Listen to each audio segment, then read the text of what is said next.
Les bruits de l'actualité. Une micro-série proposée par les écrivaines et les écrivains associés du Théâtre Atlantique et les ateliers d'Eva Luna. Les bruits de l'actualité. La règle du jeu. À chaque épisode, un auteur, un mot, un bruit. 5 minutes. 4e épisode. Mot, candidat à l'exil. Bruit, aigle criard. Candidat à l'exil. Bizarre, le rapprochement de ces deux mots. On est candidat à une place, à un rôle, à une situation souhaitée. On peut être, par exemple, candidat à un poste de Premier ministre. Le mot exil évoque une expulsion, un bannissement, un séjour obligé et pénible loin de ses proches. Dit le dictionnaire Hachette. Le candidat choisit de se présenter sous sa meilleure apparence, surtout s'il s'agit d'un poste de Premier ministre. A-t-on vu un candidat se présenter nu, en haillons, à demi-mort ? Il faudrait dire contraint à l'exil, ou simplement exilé, pour parler des exilés.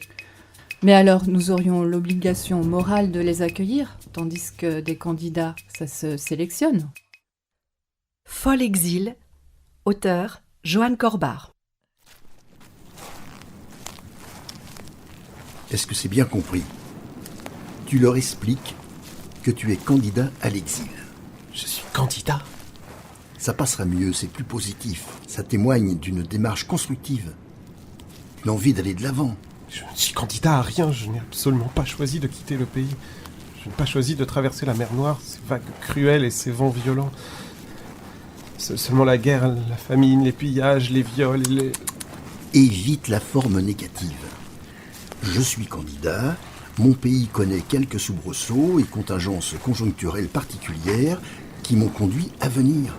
L'importance du choix des mots. C'est tout bonnement ridicule. Je te conseille de changer de ton. Si tu leur parles comme ça... C'est avec toi que je parle.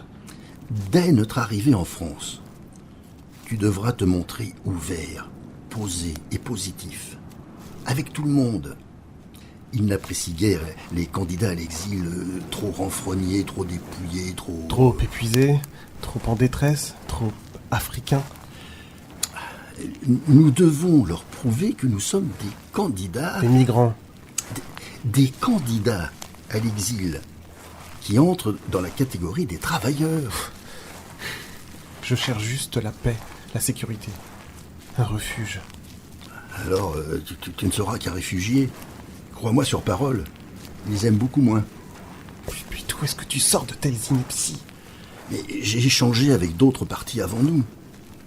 C'est ce qu'ils m'ont dit. Alors soit, je dirais que je viens pour le travail. Et cela ne m'empêchera pas pour autant de faire savoir au monde que mon pays est en guerre et que c'est avant tout pour fuir. Stop ! Allons ! Si même avec toi je n'ai plus le droit de parler de tout cela, avec qui le Silence ! Regarde. Quoi ? Une patrouille ? Je ne vois rien. Les aigles. Bien quoi ? Continuons à suivre leur chemin migratoire vers l'Europe. J'en doutais fortement au départ, mais il faut croire que tu avais raison. Ils ont été pour nous des guides plus que fidèles, et ce depuis notre départ du Soudan. Il se passe quelque chose.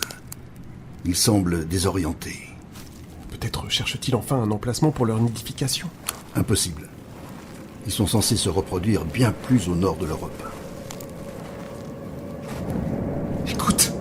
Ne serait-ce pas... Des avions ! Des bombardements. Une guerre ! Mais alors...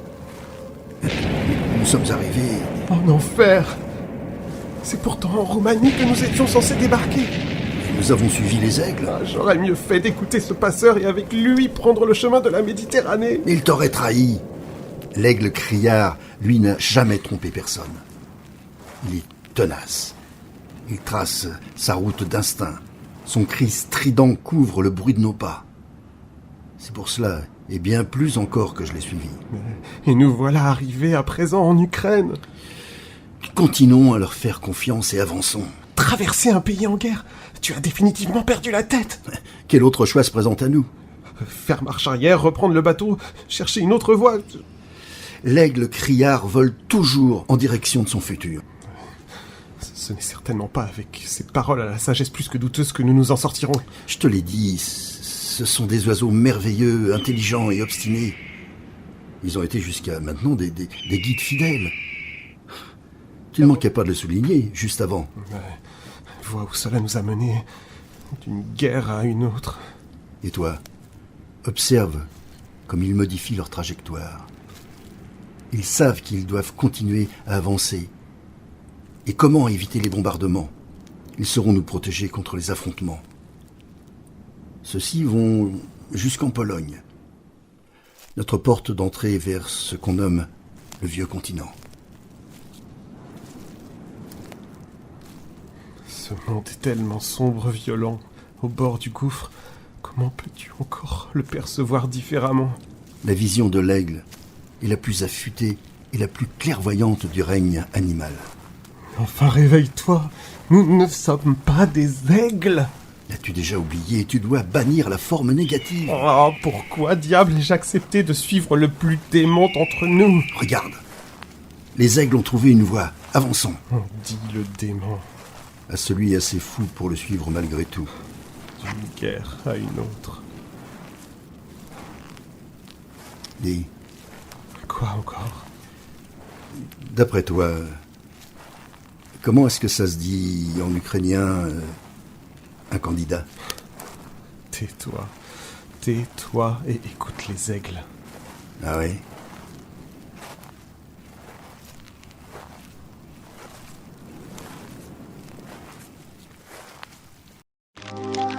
Le bruit en dit long. Écoutez l'actualité de l'OC. Chuinter, donner, jacasser, susurrer. Écoutez les bruits de l'actualité. Une micro-série proposée par les ateliers des Valuna et les écrivaines et écrivains associés du Théâtre Atlantique. Une mise en onde, Jade FM.